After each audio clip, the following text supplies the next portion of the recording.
உள்ளபடியே ஒரு அதிகாரியின் மாற்றத்தை இந்த சமூகம் இப்படி கொண்டாடி நான் முதல் முறையாக இப்போதுதான் பார்க்கிறேன். தீபாவளி பண்டிகையை போன்று கொண்டாடுகிறார்கள் உண்மையிலேயே நிதிஷ், 40 வருடங்களாக நான் தொடர்ந்து இந்த அரசியல் தொடர்பான நிகழ்வுகளை பார்த்து வருகிறேன். சமூக வலைத்தளங்களின் ஆதிக்கம் தொடங்கிய கடந்த 15 ஆண்டுகளிலும் சரி, இதைவிட பெரிய அதிகாரிகள் எல்லாம் இருந்திருக்கிறார்கள்.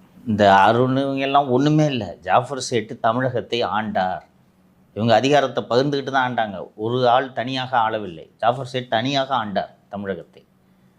அவர் நினைத்தது தான் நடக்கும்.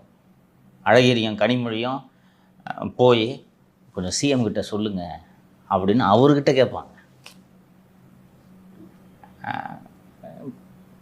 ஒரு நல்ல எதிரி என்று நான் ஜாஃபர் சேட்டை அழைப்பேன்.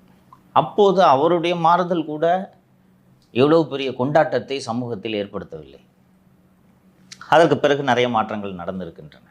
கிட்டத்தட்ட திமுக ஆட்சி வீழ்ந்ததற்கு நிகராக சமூக வலைத்தளங்களில் கொண்டாட்டங்களை நான் பார்க்கிறேன். மாருதி சொன்னது போல் நம்மளோட ஆடியன்ஸுக்கு நல்லா தெரியும். ரெகுலராக பார்க்குறாங்க. எத்தோடனே அருண் ஷோவில் 2 மிதி மிதிச்சுட்டு தான்ப்பா அவன் போவான், எந்த மேட்டராக இருந்தாலும் என்று நம்ம ஆடியன்ஸுக்கு பழக்கப்பட்டவர்கள்.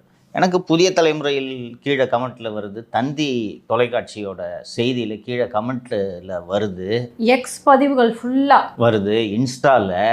எனக்கு வியப்பாக இருக்குது. இது ஏன் சமூகம் கொண்டாடுதுன்னு எனக்கு சொல்கிறேன். உள்ளபடியே இது வரைக்கும் எனக்கு புரியல. நம்ம பர்சனலாக பாதிக்கப்பட்டிருக்கோம். நாம் கொண்டாடுறது சரி, புரிஞ்சுக்க முடியுது. It is understandable. அப்புறம் நான் யோசித்து பார்த்தப்போ நம்மளை சமூகத்தில் ஒவ்வொருத்தரும் குடும்ப உறுப்பினராக பார்க்குறாங்க. எனக்கு சிங்கப்பூர்லேருந்து ஒரு நண்பர் அனுப்பியிருக்கிறாரு. சார், எங்கள் ஃபேமிலி முழுக்க சந்தோஷப்பட்டோன்ட்டு. ஏன் குடும்பத்தில் எல்லாம் நீங்கள் எவ்வளோ கஷ்டப்பட்டீங்க சார்?